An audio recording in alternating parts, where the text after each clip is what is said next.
Hello, everybody. Welcome back.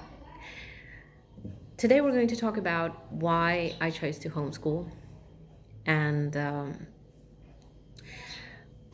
it's very important to discuss about it because when I started this, I had no clue what it is. I never planned, I never thought that I'd be doing this. So, let's get started.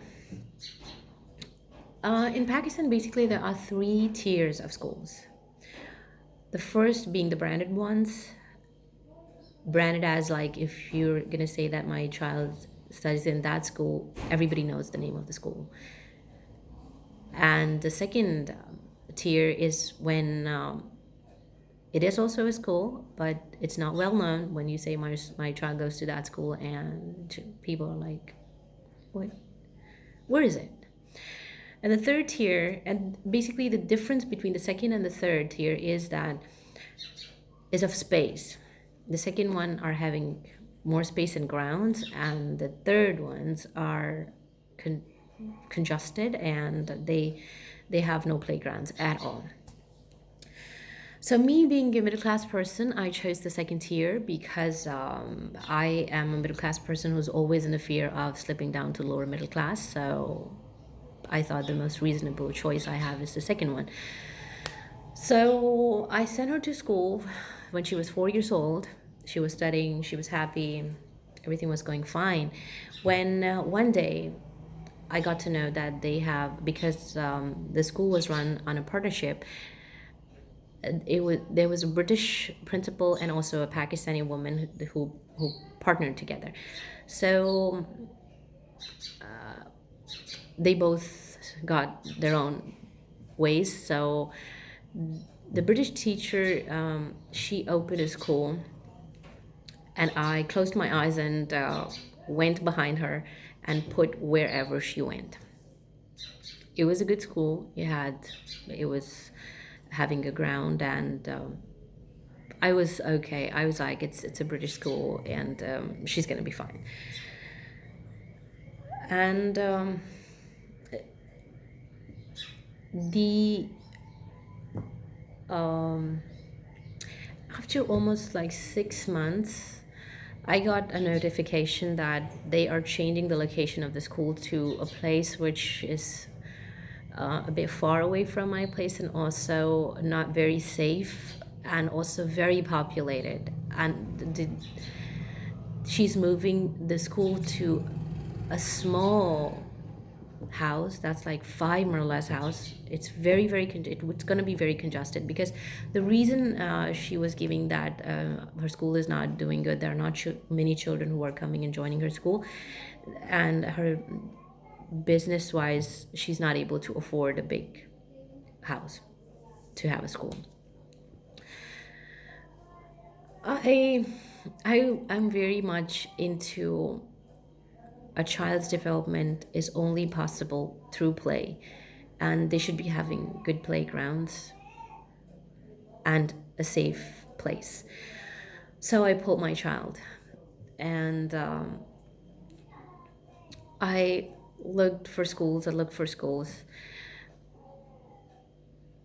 I pulled my child. This is also very. I don't want to get into that thing because I was willing to also take her where she was going, because changing a child's schools is not an easy option. All the friends they lose, and getting into a new place and settling there, it's also a disturbing process. I went there, I wanted to talk to her about her decision and wanted to I but she was like totally, I think she was depressed with her condition, with her business, that she behaved with me very awfully wrong. So that's the reason I just pulled my child from that school. And it was a big challenge again, that which school I'm going to put her in now. And this time I chose a school which had two big playgrounds, but it again comes in the second tier, not a branded school. So it was the second day of the school, and the teacher came out. I'm not very sure if it was the first day or the second day. So let's take it to be the second day of the school, and the teacher came out when it was off, and to my husband. And when I was also standing there, she said that, excuse me, she doesn't know nothing. Who put her in class one?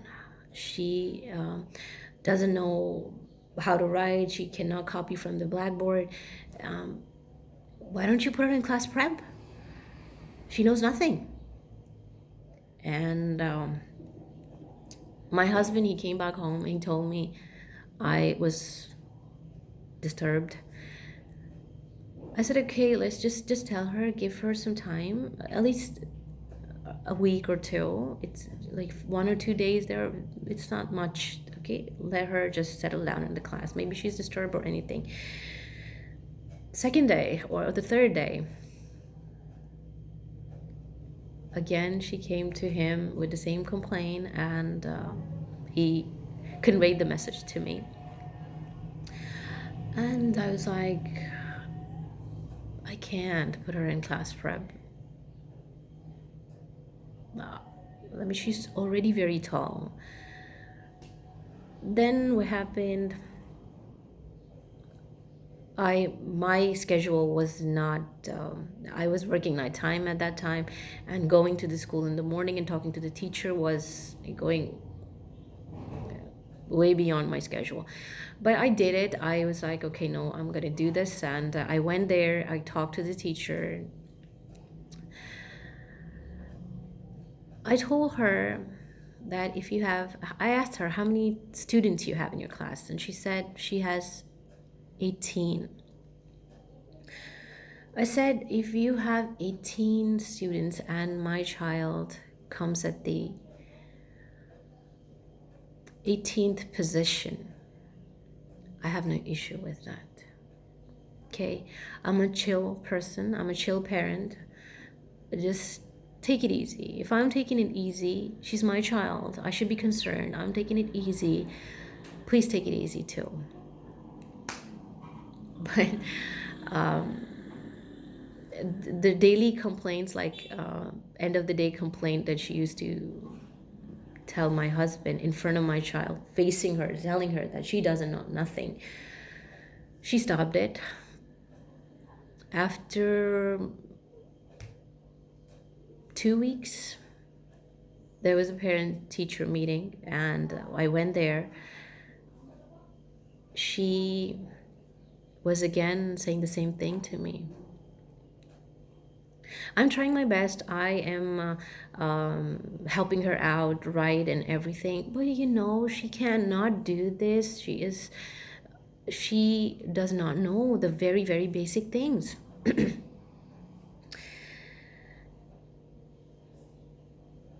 And I was like, okay, my child was with me, and all this rant again about her not being able to write was very much painful for me. I remember when she was in the previous school, and it was her result day, and the teacher showed me her papers, and she was like, look how she is, she has written everything, and how she draws so well. And when we came back home, and in the evening, she told me, Mama, most of my paper, I didn't write it because we were running out of time. So teacher came, she did my exam. And also in the classroom, when we're getting late and my classroom is not done, my classwork is not done, she writes my worksheets, which was like, I was like, I am paying for the paper and the pencils and all the stuff. I'm paying the fees. It's not for the teacher to write and learn something. It's for the child. It's for my child. If the teacher is filling everything, so what's the purpose? In the previous school, that happened. So that thing led to this thing that in the new school she was not able to write, and they had higher expectations, and she was not performing well according to them. I also take myself responsible for this thing, because I was taking it very chill, very light, because it was her early years, a 4-year kid, a 5-year kid, a 6-year kid she was. And I didn't want to put pressure on her. I just wanted her to be relaxed and to enjoy, to go play in the school and learn during this process as many things as she can. But the new school was very much about the tables, about the writing, about all these things. So the conclusion I got from the parents-teacher meeting was that no, she is keeping on. She's having just one point, and she's just talking about it. And what she says all these things to me, in front of me, in front of my child. What does she do in the class with the child? I I cannot bear the idea of breaking the self-confidence of my child. So I came back home. I talked to my husband about it. We had a long discussion, and in the end, I was worried that I have paid, when I put her in that school, I paid, including the admission fee, the fee, and the uniforms and the books.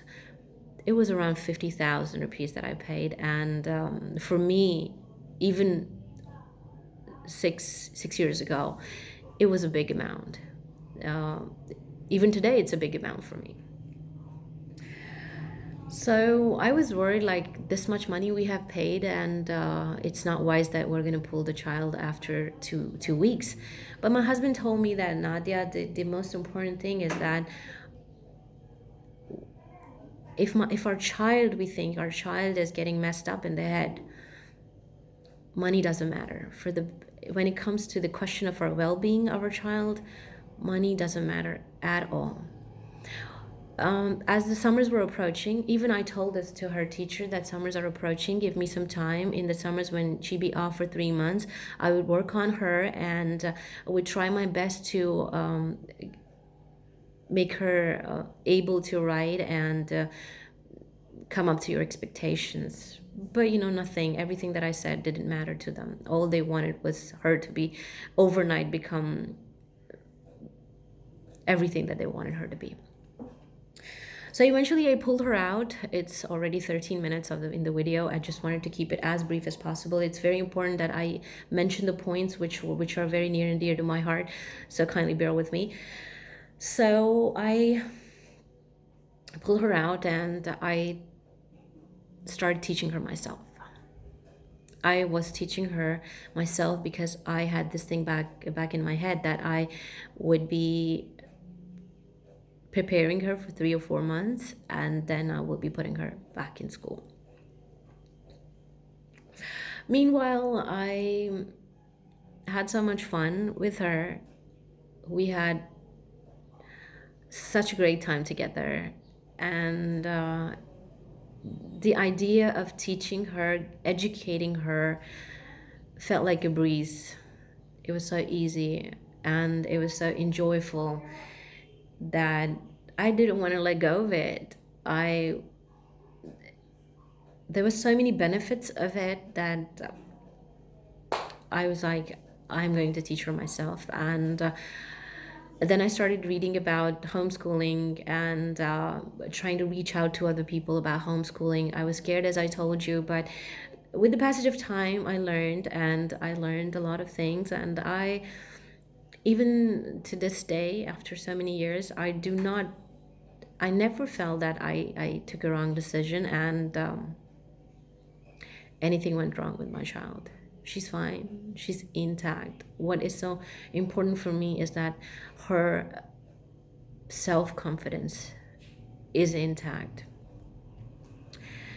And that was it. That's everything that I wanted to share about my journey of why it's not really my journey. It's basically the point when I started that journey and why I did it. So I hope you guys like it. And if you guys are having any questions about it, do let me know in the comments. It's always my pleasure to help people out about even they want to do homeschooling or not, just general idea of what education really is and what really matters. I hope you guys stay safe and happy. All right, guys, take care. Bye bye.